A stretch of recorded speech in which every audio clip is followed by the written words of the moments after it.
जून का महीना आधा से ज्यादा बीत चुका है। सूरज आग उगल रहा है और पूरा देश बस एक ही प्रार्थना कर रहा है, हे भगवान बस एक बार अच्छी बारिश करा दो।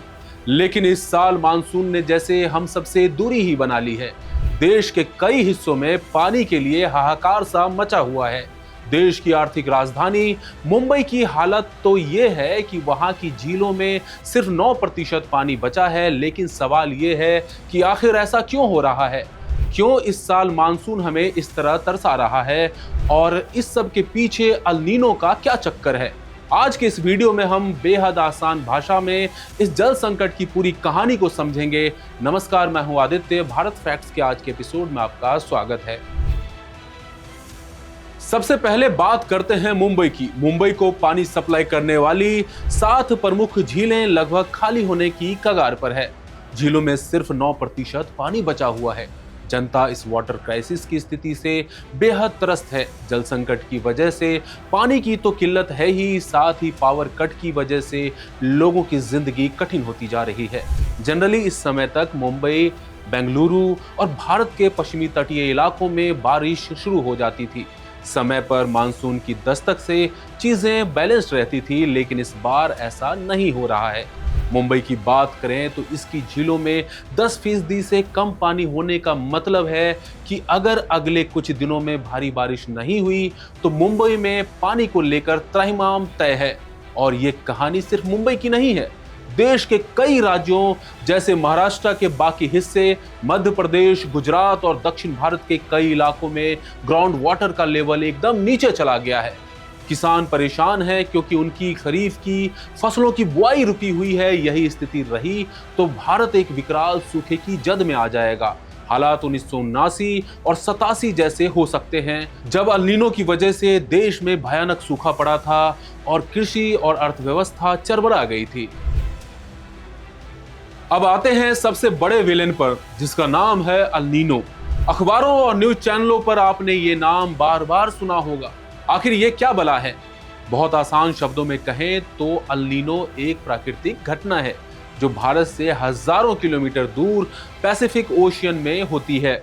जब वहां समुद्र की सतह का पानी जरूरत से ज्यादा गर्म हो जाता है तो इसका असर पूरी दुनिया के मौसम पर पड़ता है।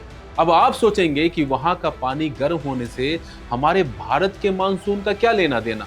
दरअसल जब प्रशांत महासागर गर्म होता है तो वो हवाओं के रुख को बदल देता है। जो मानसूनी हवाएं समंदर से नमी लेकर भारत की तरफ आ रही होती हैं, अल नीनो उन्हें कमजोर कर देता है। हवा कमजोर होगी तो बादल कम बनेंगे और बारिश में देरी होगी। इस साल भी यही अल नीनो हमारे मानसून का रास्ता रोके खड़ा है। बादल मुंबई और बेंगलुरु जैसे शहरों के ऊपर से बिना बरसे ही निकल जा रहे हैं। लेकिन साथियों, सारा दोष हम अकेले अल नीनो के सिर पर नहीं मढ़ सकते। असली कसूरवार तो हम खुद भी हैं। क्लाइमेट चेंज की वजह से मौसम का पूरा चक्र ही बिगड़ चुका है।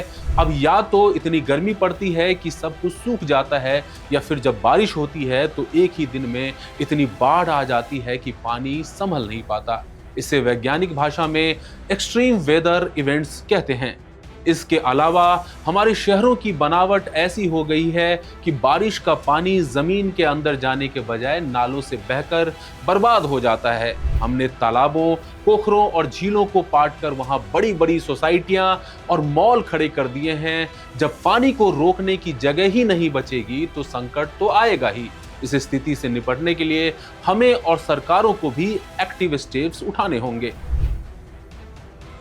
शायद आज भी देश के कुछ हिस्सों में लोगों को लगे कि अरे हमारे घर में तो 24 घंटे पानी आता है, हमें क्या फर्क पड़ता है? तो भाई साहब, फर्क आपको पड़ेगा। पहला शर्त कि जब पानी नहीं होगा तो फसलें खराब होंगी। इससे अनाज, दाल और सब्जियों के दाम आसमान छुएंगे, यानी आपकी जेब पर इसका सीधा असर पड़ेगा। दूसरा असर कि पानी की कमी से कई फैक्ट्रियां और पावर प्लांट्स बंद करने पड़ते हैं। तो क्या इस समस्या का कोई समाधान नहीं है? बिल्कुल है। सरकारें तो अपने स्तर पर बांध और नीतियां बना रही हैं, जिसे और भी प्रभावी तरीके से इम्प्लीमेंट करना होगा। वहीं एक सजग नागरिक के तौर पर हमें भी जागना होगा। हमें रेन वाटर हार्वेस्टिंग यानी बारिश के पानी को सहेजने को एक आंदोलन बनाना होगा।